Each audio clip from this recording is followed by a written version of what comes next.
Good afternoon, everybody. I'd like to encourage everyone to take their seats. We're going to go ahead and get the agenda moving for the day.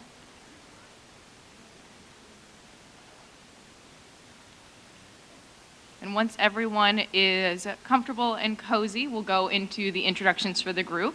I'll go ahead and start. My name is Kiana McClure. I am the co-chair of Project Vision here with Adam Sansick, and I'd like to say welcome to our December Project Vision meeting.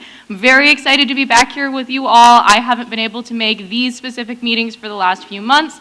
I love to have my first one back have such a full room. Also want to give a special December shout out to Domino's Pizza for their amazing donation of lunch today. We have nice hot pizza out in the lobby, and later on I will let you know when that is available.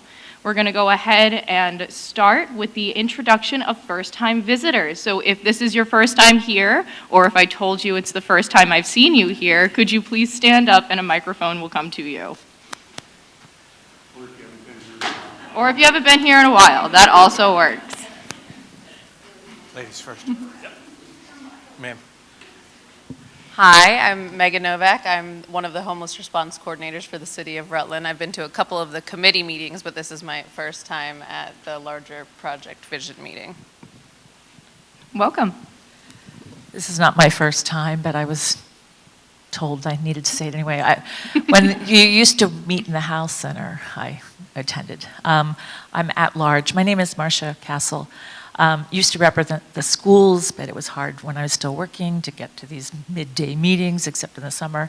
But I work with the youth, I work with Habitat, I work with a whole bunch of people, so I guess I'm at large. Good afternoon, Lisa Ryan. This is not my first meeting, although it has been a few years. I am currently working at the Vermont Police Academy under the Vermont Criminal Justice Council as their new community inclusion director. So I'm looking forward to being engaged with this group again. Welcome to the both of you.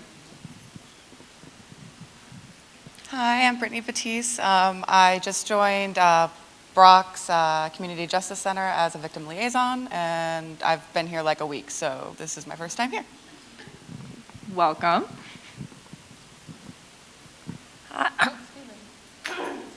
Hi, I'm Allie Giotti. I'm a victim advocate at the State's Attorney's Office. I've actually attended these meetings previously when I worked at the Mentor Connector, and now I'm back. Woohoo! Thank you. And Oh, there's one more over there. Okay, I'm not the last one. Hello, my name is Mike Waugh. I'm CEO and co-founder of Variant Solutions. We're a public benefit technology company that has built a platform to bring together housers, tenants, and social services alongside government institutions to hopefully facilitate and improve access to affordable housing and support tenants that are in affordable housing as well as housers such as Stephen over here. awesome, thank you. And now we're at our final new person introduction. Hi, I'm Brittany Gillespie. I am the new Military OneSource state consultant for all of Vermont. Some of you may have known or may know Marcy Caulfield. So I am the new Marcy, and I will do my best to live up to her reputation. Thank you. Amazing. Thank you all so much for being here today, for the new faces and the returning. This is an amazing group, and I can't wait to see what we get done today. We're going to go ahead and move right into Mayor Dungis's remarks.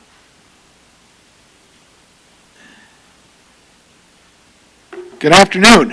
I wrote a bunch of notes down for this, and I left them all on my desk, so this is on the fly.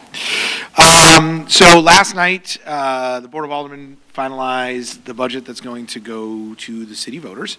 I presented a 6% increase over last year for discussion, mostly because there are lots of options and opportunities in that budget for the board to make a choice, and we came in at under 2.9%. So it's a nice, tight, efficient budget. It's really focused on the needs, but there were a couple of things that were trimmed for efficiency that the board is guaranteed to support. And I think one of those things that's important to mention, especially here, when we went into this fiscal year, the year that we're in right now, we provided a budget for 34 sworn police officers. and Chief presented a budget for 35 for next fiscal year. That was cut down to 33. However, along with the promise that if we can fully staff at 33, then the board will allow that growth to 35 using other revenue sources. So there's the support that we need for PD without burdening the taxpayers for positions that won't be filled. So that's really cool. It's a good compromise, and I think that'll get us to where we need to be. A couple of things just over the past few weeks has been really, really busy with things in our office that are focused in these areas. But there were a lot of discussions. So you just met Megan. Our former mayor, Chris Loris, is in the back. Chris and Megan have been working vigorously on trying to build the program around the homeless transitional campus for Rutland, that temporary supportive housing that I've been talking about for probably what seems like 2 whole years now, but it's not quite there. And during that process, there was a little bit of a hang up for a couple of reasons. One of them was finding a service provider to actually run it. So the state asked them to pivot a little bit to try to find something for this winter to get some of these families housed. And at the end of the week last week, what that resulted in was Homeless Prevention Center expanding their emergency shelter apartment program from 4 apartments to 12, so adding 8. So HPC will be adding 8 apartments. The state will fund and manage that with them directly. Rutland Mental Health will be on board with supports for that as well, and it was a really good first step in that direction. So really excited about that. If you have any questions about it, I know you can reach out to Angus, and he'll be happy to chat with you about what he's got going on there. Again, that's really focused on that prioritization stack of families first. So we're going to be trying to place as many families as possible. Gives the stabilities to those families, especially with kids in the school system, which is great. Had a follow-up conversation. Actually ended up yesterday. I can't even keep track anymore. Yesterday, meeting with Chris Winters, who is the Commissioner for Department of Children and Families. Did I get that right? And then Kristen, what's her last name? Kristen McClure. Thank you.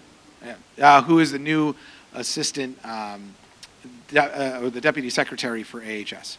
And I just happened to be driving through Waterbury, got to have the conversation with them. For those of you who haven't seen it, the Cortina will be officially closing at least for 60 days. They are in an extremely bad state of disrepair, and it's no longer viable for people to be living there at all. So that's a good thing to see that as, we don't want to be putting people in an unhealthy situation. On the flip side, the Quality Inn will be opening back up 40 rooms, and this isn't official yet, but we're working through it.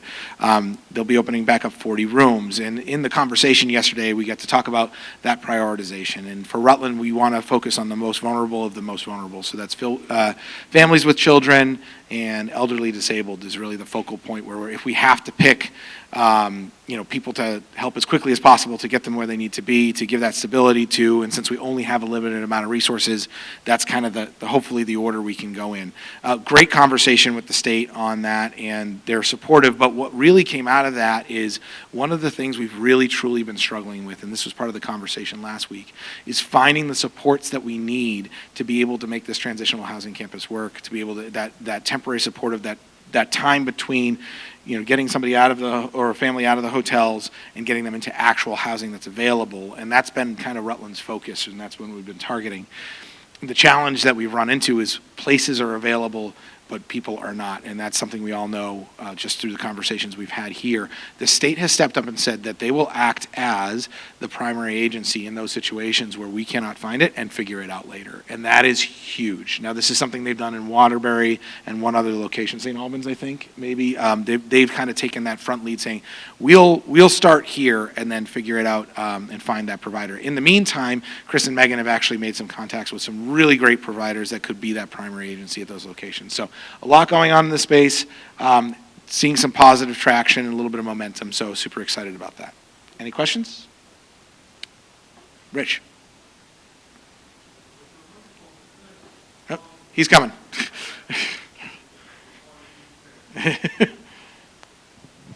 Hello, Mayor. Richard Gallo from Vermont Veterans Outreach. It's nice to see you and Chief here today. I wish you and your families happy holidays. We've been working with some of the agencies to vet veterans that may or may not be authorized services. So I know the VA is online, some of their homeless providers have engaged, and they're working with some of the other agencies, Brock, Homeless Prevention Center. But it is a task. Yeah. It's very difficult to get the paperwork and to get these individuals the documentation so we can say, yes, they're a veteran, no, they're not a veteran. So it's a very fine line, and sometimes there's a big explanation of why and why not. So we run into a lot of roadblocks not being able to provide them services. So I want to thank you for taking that initiative and getting some of that stuff down. I would think that there was a lot of money paid from the state to these hotels, and where did that money go to? So that's the only thing I'd like to offer on that part. A lot of the hotels, these hotel owners, they're private enterprise, so it went back into their businesses or into their, their profit line. And yeah, and that's where historically that has been. Now, the federal money for the hotel programs run out, so anything that is there is probably, there's, I think, some federal subsidies that are still part of it, but it's mostly funded by the state itself. So they're being very careful about their choices. If you're following the news on this, before they place someone, they're trying to make sure that there's no other options available. It's a different approach, I think, this time than last time. We've got more information that'll kind of come up on that, but the conversations I've had, I feel this real tenor of we need to try to find other ways to shelter people other than using the hotels. So it's a conscious effort. It's things that are being worked on, and we're trying to put our effort in on the state side. On the veteran side, Rich, you know this, I made a commitment to HUD back when they came to visit me very early, I think it was May of my first year, that we would commit to housing as many homeless veterans as possible here in Rutland. I think we've done a pretty good job. We've had a lot of great partners in the area that have set up and set in that particular direction. But if that's still a challenge, or if we're still finding them out there, please let me know, and we'll talk to Kevin and see what we can do. So, thank you. Any other questions? Yes, Marcia. Yeah, so I think, so I'll repeat the question for PEG TV. So Marcia asked, when the state says we'll figure it out later, what that means is they'll take the lead and then they'll try to find a provider to bring on and take the lead. The state's not really set up to take the lead, so rather than wait till we can find a provider, they'll take the lead, they'll be that lead provider for Rutland in this case. And we actually don't think that we'll need that, but that'll get the ball rolling, and then we'll be able to slide in that provider that's willing to take that piece at the time. So it's not leave an open gap more, we're gonna keep running with it until we can replace ourselves with the appropriate organization. As I'm knocking cables down. You're welcome. Any other questions? Awesome. Happy holidays, Merry Christmas, everybody. Thank you for being here.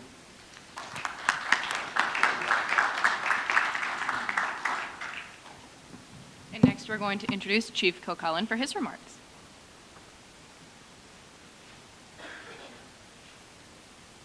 Thanks, Kiana. And like Kiana said, too, it's been a few months since I've been here, going back to October.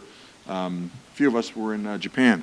I'm not sure if anyone talked about that since, but as you may know, since, well, for about 38 years now, there's been this cultural relationship, sister cities with Rutland and now Hanamaki, Japan.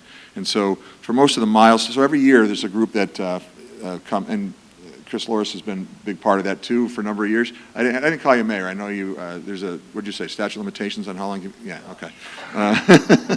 So every year there's a group that comes here from Japan, a student group that goes to Japan. And for most of the milestone anniversaries, there's a contingent that goes in either direction. So this was Rutland's turn to go to Hanamaki and to celebrate this cultural relationship. And it was neat, and really rolled the red carpet out for us, and brought us around to a couple different schools and some other locations within the city. And it was interesting. You know, we had gone to one of the pre-K schools, and then we had gone to one of the middle schools. And so these were 6th, 7th, 8th graders. And the structure, the discipline in the schools was impressive. And the schools didn't, and clean, the schools didn't have janitorial staff, but it was the students who kept the school really in a pristine condition. So it's pretty impressive, and their English skills were quite impressive. It was, as I said, quite an experience. So I think in a couple years, they'll be coming here. So this was really the 35th anniversary, but because of COVID, it was the trip was pushed off for a couple years, so I think it was actually 38. So after 38 years, we celebrated the 35th anniversary. But 2 more years, I think Hanamaki will come here. So look forward to that. So that's why we weren't here in October. I forget what happened last month, but anyway, here we are. Here we are in December. And so the mayor mentioned how the budget process went over the last several weeks, and culminating last night with the adoption of the budget for next fiscal year. He mentioned the numbers that we're staffed for, and I can tell you where we're at right now. We have 30 sworn officers. Now, on top of that, we have about 14 civilian staff, and 3 staff members are our community resource specialists, and so most here are probably familiar with that position. We had just finished up our fall series of our sector meetings, and each of those sector meetings we introduced our community resource specialists and really highlighted some of the successes they've had. And so we started this program about 3 years ago. If you remember, Matt Prouty was our first community resource specialist after we pulled him out of retirement. And 4 years ago or so, 5 years ago, throughout the country, really, a lot of individuals in law enforcement decided to leave the profession. It was difficult to recruit into the profession. We looked at sort of the calls that we respond to, and 25% of the calls that we respond to are not criminal in nature. We said we don't need to provide a police response to many of these calls. So working with the Project Vision's Community Policing Subcommittee, developed a job description for this position, had the support of the board, and funded the first position. And as I said, Matt was our first community resource specialist. And the idea was, hey, let's prove that it works, and we'll look to expand it. And so Matt, having been in his former position, really hit the ground running when he started in the CRS position. So it didn't take us long to prove that it worked. Matt knew how to navigate, really through everything that's thrown our way. And so, as I said, we've got 3 of those positions now. And they presented, and talked about sort of, their backgrounds mainly, and certainly the formal education is mental health, social work, that sort of thing. And so it's been a real value to us. We'd get these calls anyway. And the police officers are probably not the best equipped to deal with some of these issues. And that was a big part of Project Vision, right? For us to leverage other resources, break down these silos, leverage the other resources. And so our community resource specialists are probably more effective at doing that than the police officers. And so we're still committed, obviously, but we wanted to sort of expand upon it, become more efficient at it, and I think we've had some real success with that. And as I said, some of those stories were shared during our sector meetings over the last several weeks. And again, the way I describe it is, look, if you've been to our RUPSTEP meetings, we try to identify addresses we've been to 3 times in a 2-week period, what's bringing us there, and again, with our partners in the room, identifying the resources that would be appropriate to bring some stability to that environment and bring some stability to the neighborhood. And so one particular case that our CRS has highlighted during our sector meetings was a vulnerable adult, really, who was being exploited, and leveraged some great partners. Really, many of those partners are in the room now. But again, brought some stability to that household, in turn brought stability to the neighborhood, continued to monitor it and then stepped back, but sort of watched it from afar and realized we sort of have to involve ourselves again, and got back into it. And so and that's the idea. They have the time to do that. Our officers don't always have that time to do that, and so I think we're more effective with the positions that we've got now. So we're pleased that we've had the support from the city, from the board. One of the questions I think we were asked, who funds that? And apparently they were concerned that if this is a grant, then that might dry up at some point. But no, it's funded through the city. So we've had the support from the city from the beginning, as I said. Initially said, look, prove that it works and come back to us. And we did. And as I said, we've got 3 now. I think it probably will probably stay at 3. I don't know that we'll expand it beyond that. Initially, with 1, it was 40 staff hours a week. But with 3 now, we've expanded it to at least 6 days a week, spread out more than just 8 to 4 every day. Typically late at night, we can't keep a full-time, one full-time employee busy doing some of these things, but we spread it out, I think, to the extent we can right now, so it's worked well for us. But the sector meetings, we started these most recently. We had suspended them for a while, but back in April, we started them again, and hey, when will you do them again? So we said, look, we'll do them in the spring, we'll do them in the fall. And it was a difficult time, there were a lot of conflicts this time of year when we were doing the scheduling. There were a lot of committee meetings for the Board of Aldermen for preparing the budget. But we did schedule. We fully aware that there were conflicts, and so hopefully in the spring there won't be as many conflicts, and we'll get more of those from the community out. But thanks to members of the Police Commission. Elise was there at most, if not all of them. And so thanks for anyone else who attended, and look forward to the next round. So with that, I'll sit down, unless you have any questions. Yes, Elise. Of course. Oh, microphone.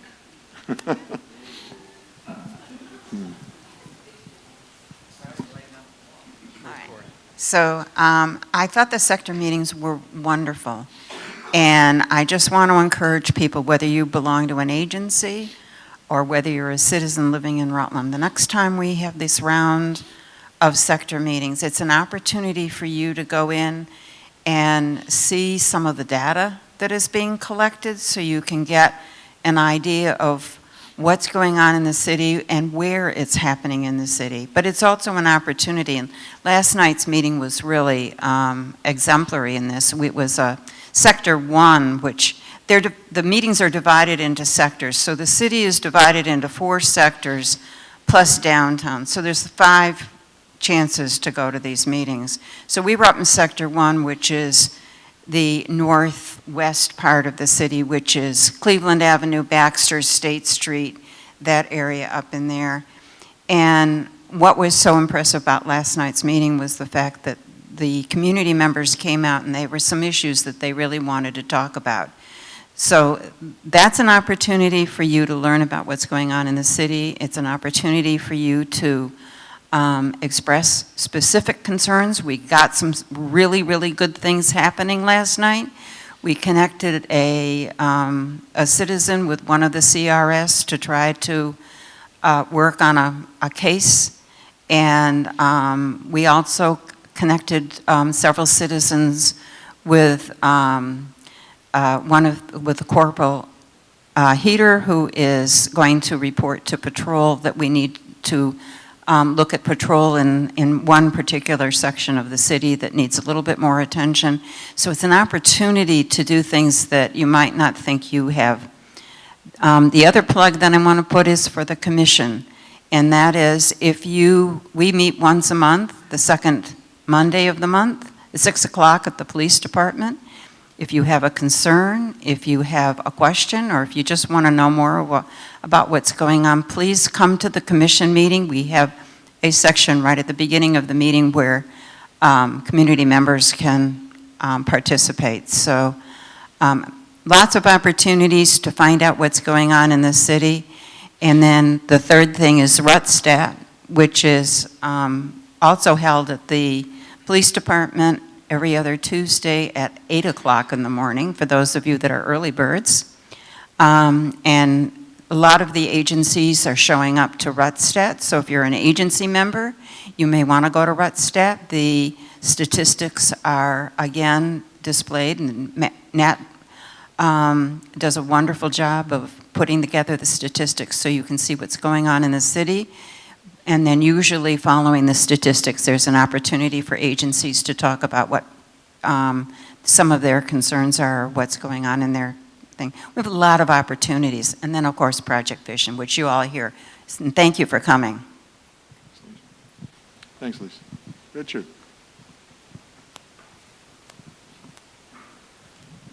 Nicely presented, Elise. That was very good information that I think everybody in this room can utilize. Chief, in the beginning of your information, you mentioned 30 officers. What is your target goal? So going back a number of years ago, we were typically budgeted for about 40 or 41 officers. We currently have 3 CRSs. I'd like to get back closer to the number we were formerly budgeted for. But it's a process, and it's a long process. So I've got on my whiteboard in my office, going back for the last 3 or 4 years, I keep track of where we're at any given time. And any time we hire someone or lose someone, with the date, the name, when we lost them, what number we were at. And so, although we've approached kind of, I think the high was 34. I think that was in the last 3 or 4 years. It's a long process to get where we want to be. But as I said, my goal is to get to eventually to where we were formerly budgeted for. Now, having said that, we do currently have 3 CRSs that take, a good portion of our call volume. They handle a good portion of our call volume. So I don't know realistically that it'll get back to exactly where we were before, but certainly approaching that. I wish you all the luck with that, but I would also like to compliment those CRSs. We've used them numerous times. They're very professional, and they do really serve this community a great resource. So thank you for that. Thank you very much. Appreciate it. Any other questions?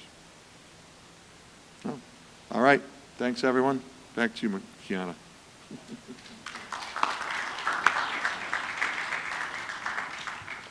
All right. Next, I would usually move into Commander Prouty's remarks, but it looks like he has stepped out at the moment. So now I'm going to open up the floor. Oh, there he is. Commander Prouty, would you like to give your remarks? I can't hear you from back there. You don't have the microphone. Oh, you have nothing to say? Perfect. All right. Well, in that case, then, we'll go ahead and move right into announcements. I myself do not have any announcements. Does anyone in the room have anything they would like to announce? And the microphone will be circulating right over here. Thank you. Hi, I'm Renee with the Southwestern Vermont Council on Aging, and I would just like to congratulate Adam here, who was recognized at our annual meeting this week as a Community Partner of the Year, along with Melissa Stewart of Ava's Home Health. And so congratulations and thank you. And also the Aging Needs Survey is going to be released on our website in early January, so that will be all. I'm hoping that you'll all complete that and share that widely. That's going to be very important information for us as we plan our 4 years, our 4-year area plan. Thank you. Awesome, thank you. Any other announcements? Seeing none, we're going to go ahead and move into our presentation. So I would like to invite up Jamie Bentley to discuss the Community Health Needs Assessment and the follow-up work around asset mapping, because that's what it says on my sheet right here. So you are going first. There is not another presentation. The schedule got edited, so. Hi, everybody. Jamie Bentley, Community Impact Coordinator with Rutland Regional Medical Center. You hear me talk often. For those of you who are new, you'll get to see me a lot. But today, I am here to talk to you all about the Community Health Needs Assessment. So our most recent health assessment was published this past September, and that document is a year's worth of work where we spend a lot of time working with our local community members, working with you all, and trying to gather information and data to best understand what are the priority needs within our community. And in this past iteration of our Community Health Needs Assessment, we relied heavily on information that came from our community members. So for those of you who are not familiar with this document, that means we did a community survey and we did some very specific focus groups, not just here in Rutland City, but for the entirety of Rutland County. So this information is for in the larger context of our community, meaning all of Rutland County and some of those service areas that the hospital serves outside of Rutland County. We have a couple, communities over in New York that we like to bring over, and a couple in Addison County that use services here as well.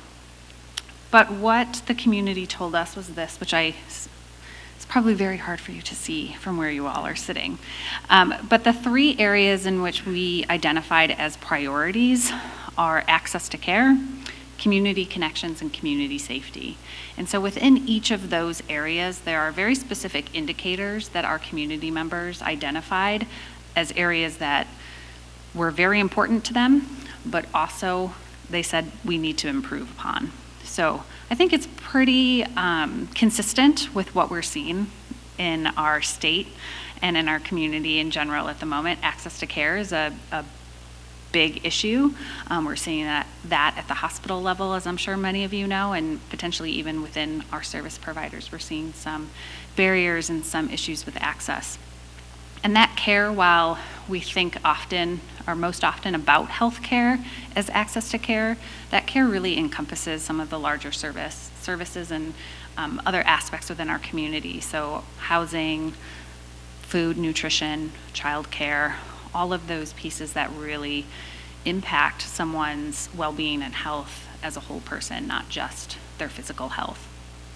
And then community connections, we realized people were really feeling and saying that they needed more of that infrastructure within our community. So transportation, can you believe that people said transportation was a problem in our community? So transportation was one of the big ones. But of course, again, that community connectivity around mobility issues and making sure that our areas are safe for all modes of mobility, not just cars, but also public transportation, walking, using bicycles, any other types of transportation. We need to sort of expand those multiple modalities. And then some of those other infrastructure pieces like quality childcare, and I'm trying to read small on my print here too. Here we go. The support that people need, like our older Vermonters, as we have a growing population of people who are reaching that age of 65 or more. And then the community safety piece really focused on people feeling safe in their neighborhoods, people having safe housing, people knowing how to prevent suicide within our community, and people not being discriminated against. So those were all areas in which our community said, hey, these are important to us, and we need to do a better job. Within that, so now we have that information, great. Now we know what people are saying, this is what we need, and this is what we should focus on. So that's really what the intent of the community health needs assessment is. We can say, these are our priority areas. The real meat of that work comes in the next steps, which are what are we gonna do about it? And that's really what I have been working on in conjunction with community partners and with an advisory council to help work on what can we suggest to our community? What are some strategies and ways in which we can address these priority areas? So within that community survey, we talked to healthcare providers, we talked to service providers and service agencies within our community, and these were some of the barriers that they identified. So they identified access to mental health care, affordable housing, reliable transportation, all big surprises. Staffing came up, housing, of course, substance use, and mental health support. So we're seeing common themes. Not only is our community identifying these pieces as important and needing improvement, but also our specific healthcare providers and our service agencies are also saying, these are pieces where we are lacking and we need to improve. So we took that information and we did some asset mapping. And this is just an example. I don't expect you to be able to read that from where you're sitting. That's a lot of information. But really what we wanted to do was have a better understanding of what is already currently available. We have so many amazing nonprofits, we have so many amazing state agencies, we have amazing people in our community doing amazing work, but we don't always know what's available. We don't always know what everybody else is doing. And so we wanted to have a compilation of the services and what is provided so we could better understand what some of the gaps and the needs are. And so within that asset mapping, we were able to identify a few places where we might be able to make some impact. And we identified a few pieces that are where we have huge gaps. So language services. Is anyone here identifying or seeing that we don't have a lot of language services for folks in our community whose first language is not English.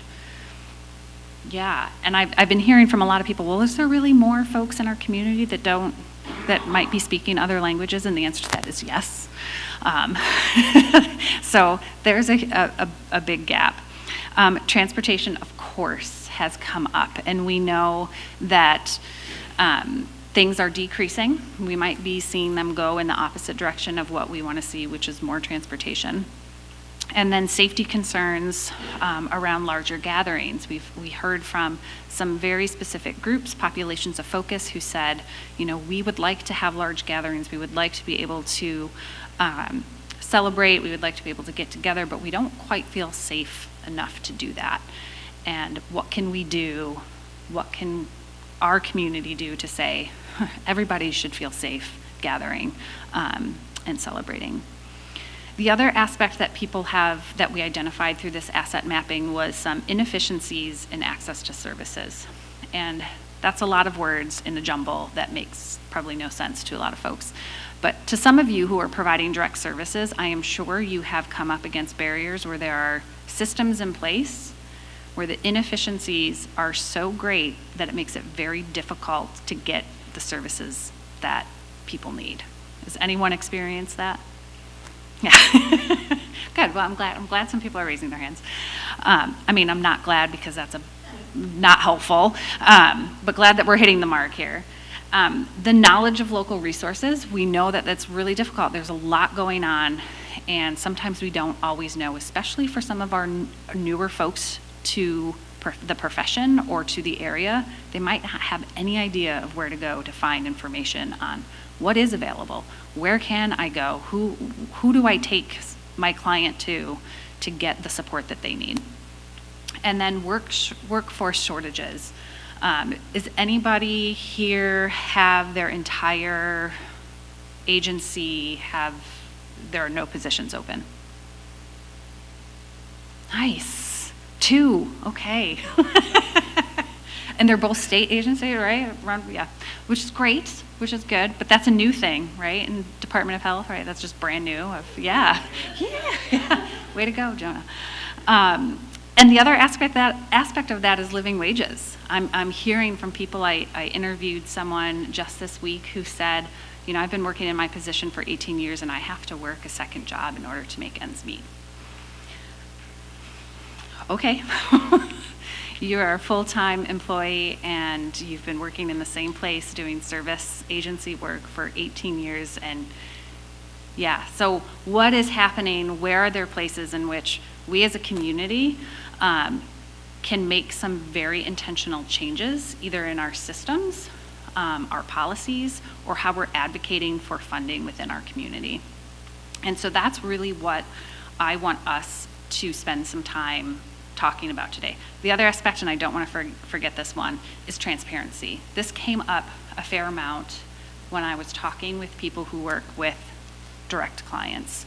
One of the major pieces we found that the community said, specifically populations of focus said this. And so those populations of focus, before I forget, for those of you, are Black, Indigenous, people of color, people who belong to the LGBTQ community, folks who live outside of Rutland City, folks who make less than the median income, people who are 65 and older, youth, folks experiencing housing challenges. I think those are all of our populations of focus that we identified. They all said trust in the local healthcare system is one of the major issues that they deal with. Also not surprising. And a piece of that, I think, comes from the fact that we are not always transparent about some of the deficiencies that we might have within our systems. And so that is a piece that has sort of come up as a gap of one way that we as a community can be addressing that trust issue, is being transparent with our community of where our deficiencies are. So anyways, what we were hoping that we could do as we break into our subcommittees is to spend a little time talking about how can we as a community, as your particular agency, or even as this coalition and Project Vision, do to make changes to some of those pieces. So I'm going to leave it up to you all as you move into your subcommittees that you belong to, that you are interested in, because that was the other piece. Are we going to allow for round robin a little bit? Okay. We realize that, you know, as you come to these meetings, you often just go to one subcommittee, but you might have interest in multiple. You might really want to know what's going on in community policing. I always want to come to Matt's group, and I never get to. I know. So we want to provide an opportunity for folks to visit some other committees. So we're going to break into the normal committees that you would go to during that time. We'll spend a little time having discussion, and then we'll allow for people to move into different groups so that you can go see and hear the work that they've been doing, or provide input and feedback on some of these pieces. Because even though you come to the health committee, you might have a really great idea for how safety, community policing, or public safety might have an impact, specifically in some of these areas that we just talked about. Questions, thoughts, concerns, feedback? Crickets. Elise. Oh, wait for the microphone. You're welcome. Did you address at all the shortage of doctors? Oh, I mean, absolutely. The workforce shortage is an absolute issue, right? We know that there are primary care physician positions that need to be filled, mental health positions that need to be filled, and it's difficult to do that. And it's difficult to do that because we have a lack of housing, we have a lack of childcare, we have, so all of these things are, as we all know, interconnected. And so that is not lost. And I think, again, that's the transparency piece that some of our agencies and things that we can do, so the community knows, right? It is difficult for you to get in to see a primary care physician because we are having a hard time filling those positions. We are three PCPs down in our practice, which even one down is a lot. You know, our ratio for primary care physician to patients is like 1 to 1,200. That's a lot of people that one person is seeing. So even when one is not filled, that's a good chunk of people that are unable to get in to see the doctor. And if that gets bigger, then that's even more of the population. Go ahead, Stephen. Oh, wait.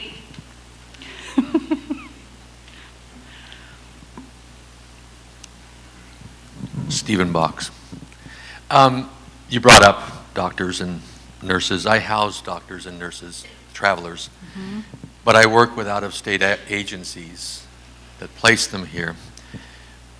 The local disconnect is the issue, and you've mentioned it, and I appreciate that.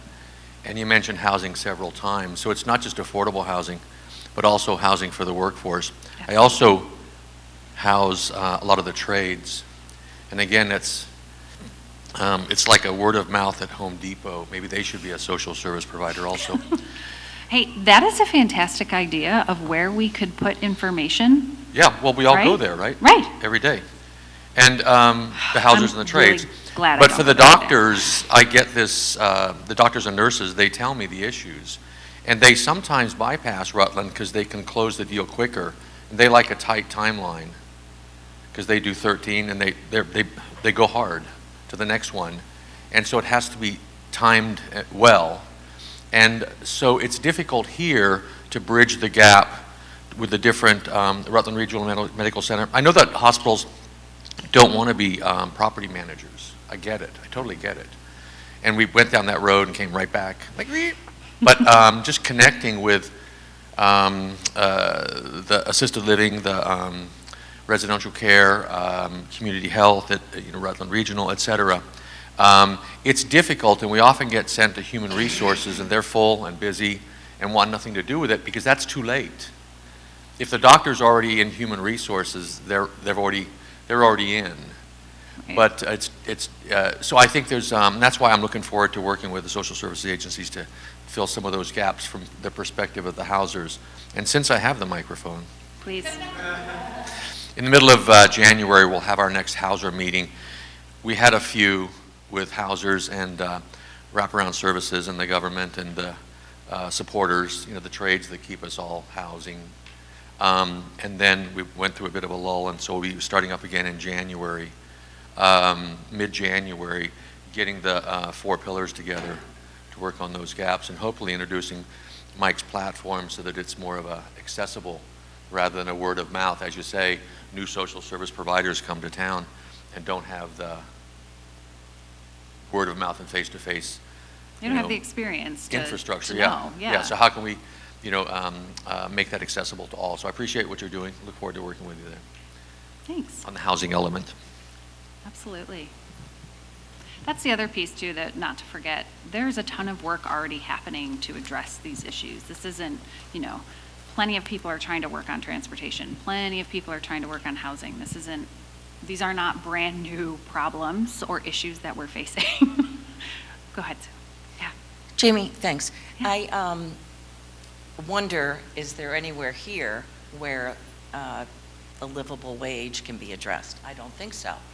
Right. And that is, to me, a big elephant in the room. Mm-hmm. Well, I would say, it's not necessarily that we as a coalition could address living wage, but there are people in here who work for nonprofits, and nonprofits could have a very key role in making some of these changes. We already have a nonprofit in our community that has decreased their work week to 32 hours. That's their work week without decreasing pay, who provide very good benefits and time off. They're making changes to allow their staff to have more freedom while still being paid. And they're being innovative. I shouldn't say innovative because that doesn't seem like a new concept, right? And so nonprofits come to this meeting, and there are plenty of executive directors that come to this meeting that could potentially have impact on that. So not that we in this room couldn't change livable wage. There are some people in this room who I think could help influence that. There are people in this room who sit on board of directors. I've heard board of directors say, 10 days of vacation is plenty, right? And to many people are like, oh, that is generous. That's not generous, it's standard. That is a standard practice, that is standard number of days off. And people need more than that because life is complex and life is messy. And when we are working in agencies where we are dealing with secondhand trauma or traumatic events on a consistent basis, you need time. You need time to step away from that. So we could be addressing that. And we could be that voice that says to people, hey, this is what we should be doing for our community. This is how we could support them. So thank you for bringing that up. I will also say that's like kind of a personal soapbox that I like to stand on. So it's almost like I planted you. No, God, no. Other questions or thoughts before we move into subcommittees? Okay, I'm going to back this up. So if people need to sort of look at some of these gaps that we found identified in the asset mapping, you can use this. But as you move into your subcommittees and subgroups and work around, please feel free to bring up any of these, especially if you think your agency, if you think this coalition, you think the subcommittees could do specific work to address some of these issues. So, thank you.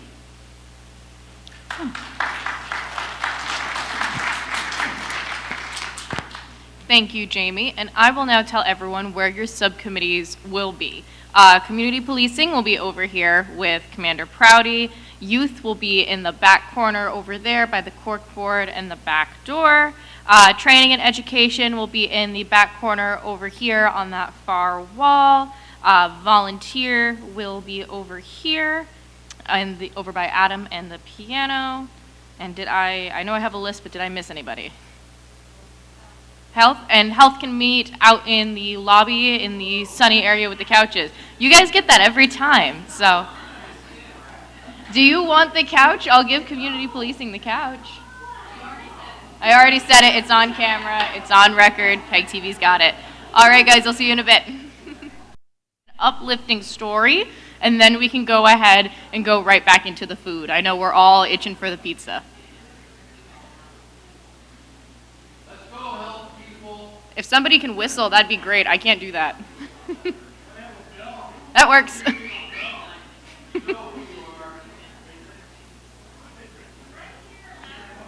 The last person to sit down in their chair has to be the first person to share a positive or uplifting story. So you better rush to your seats, people. Well, then I just know to call on you first. Usually it's like pulling teeth to get people to talk, so now I know I got one.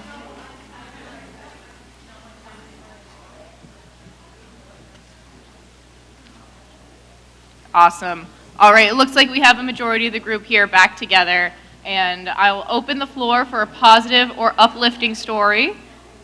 Look it around. I have one here. We have a microphone circulating. Please share your name, the agency you're with, and the uplifting story. My name is Melissa. I work with Outreach for Pathways, trying to find people just different resources they can have to survive. And I have a relationship with the mission where they allow me to take whatever products I want and bring them out into the forest or whatever. And I was able to get 8 people boots that were wearing sneakers for free yesterday, and that was kind of cool. That's amazing. Thank you for that. That is amazing. Thank you for the great work that you do. Do we have any other positive or uplifting stories? That one's pretty hard to top. So, well, all right. As we go ahead and we close out here and prepare for pizza and lunch, I just want to say thank you to everybody for being here this month. December is a hard month to make meetings. We've all got holidays. We've all got commitments. And I am just so, so grateful for all of you who are committed to being here and being the change that we want to see in the community. Thank you guys so much. Happy holidays and enjoy the pizza.